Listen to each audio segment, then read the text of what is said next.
Sean Connery was picked as the actor most likely to succeed in convincing the audience that he was James Bond, Secret Service agent extraordinary in the service of Her Majesty the Queen of England.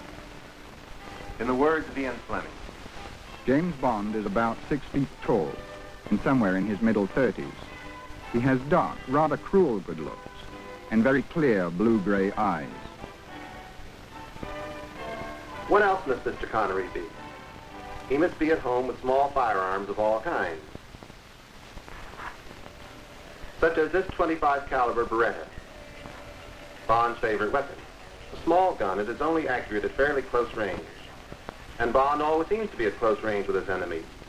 At any rate, the producers were satisfied that Mr. Connery seemed to find the little gun as comfortable a handle as did the original Mr. Bond.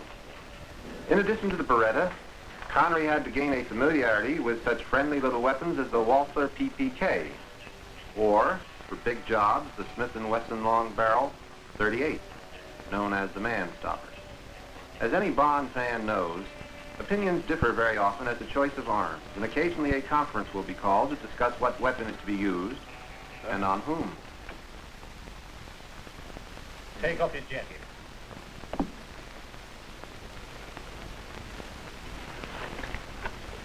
Give me a gun. Yes, I thought so. This Beretta again. I've told you about this before. You tell him. It's the last time. Nice and light, in a lady's handbag. No stopping power. Any comments, 007? I disagree, sir. I've used the Beretta for 10 years. I've never missed with a jet. Yeah, maybe not, but it jammed on your last job and you spent 6 months in hospital in consequence. If you carry a 00 number, it means you're licensed to kill, not get killed. And another thing, since I've been head of MI6, there's been a 40% drop in 00 operative casualties, and I wanted to stay that way. You'll carry the water. Unless, of course, you prefer to go back to standard intelligence duties. No, sir. I would not. Then from now on, you carry a different gun. Show your number. Walther PPK. 7.65 mil with a delivery like a brick through a plate glass window. Takes a brushed silencer with very little reduction in muzzle velocities. The American CIA swear by them. Thank you, Major Bluthorn. Thank you, sir. Good night, sir. Any questions, 007? No, sir. All right, then. Best of luck. Thank you, sir. 007, Sir? just leave the Beretta.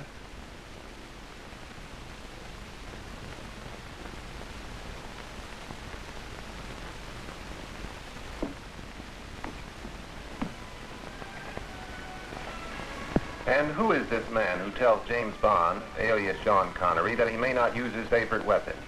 He is, of course, Bond's employer, known only as M. And here, too, the producers were faced with the problem of finding a man who would most closely fit Fleming's description of M. The weather-beaten face that Bond knows so well, that holds so much of his loyalty, the quiet grey eyes, the little pulse that always beats high up on the right temple whenever M is tense. As a cover, cloak and dagger word for disguise, M is managing director of Universal Exports Company. The offices of this company are coincidentally on the 8th floor of a building in Regent's Park, the home of the British Secret Service. Sean Connery will have to convince many people that he is a simple, peace-loving man, James Bond, dealing in import-export. But his employee's number is 007. And this 00 prefix is his license to kill.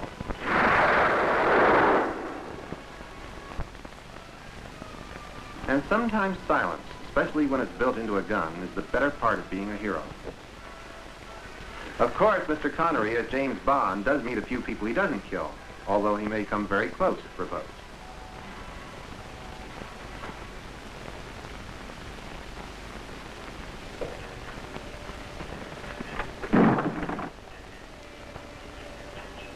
And how provoking can one be?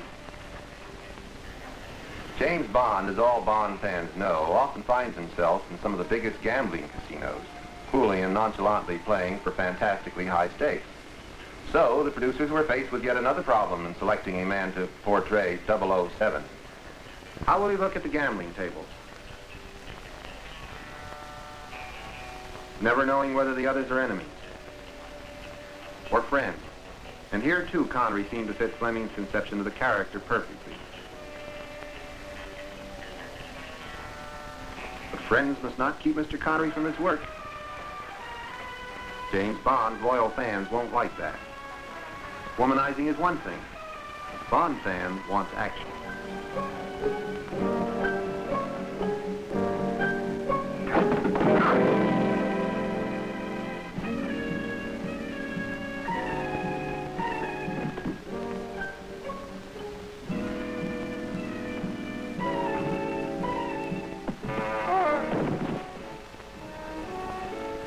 Get up.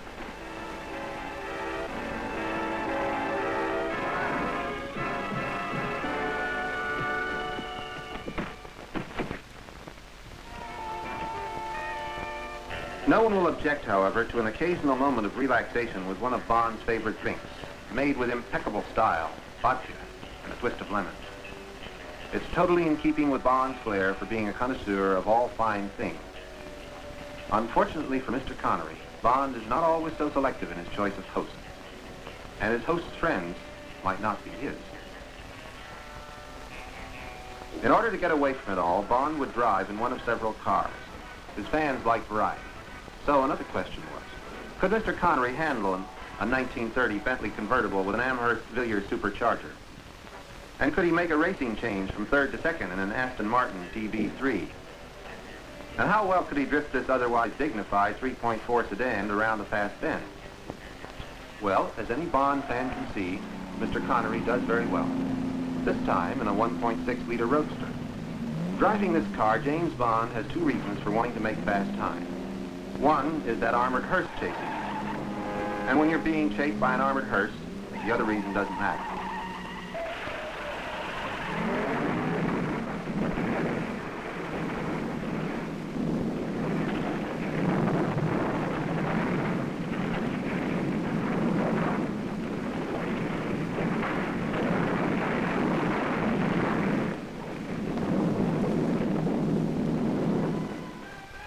Other than danger and excitement, James Bond must seem erudite, knowledgeable about such things as seashells, etc. But one thing Mr. Connery can look forward to, the expected ending to any James Bond adventure, the warmth and comfort of friendly surroundings, a well-deserved rest. We have seen a few of the problems Sean Connery faces in bringing to life the many-sided character of James Bond, Secret Service agent in the best cloak and dagger tradition. Here, on the set of Dr. No, Connery discusses with Ian Fleming some of the finer points of secret servicing, a topic Fleming is well equipped to discuss. Many of James Bond's experiences have some basis in fact, facts that Fleming came across while serving as assistant to Britain's Director of Naval Intelligence during World War II, and which he has used to embroider the exciting adventures of Secret Agent 007, James Bond.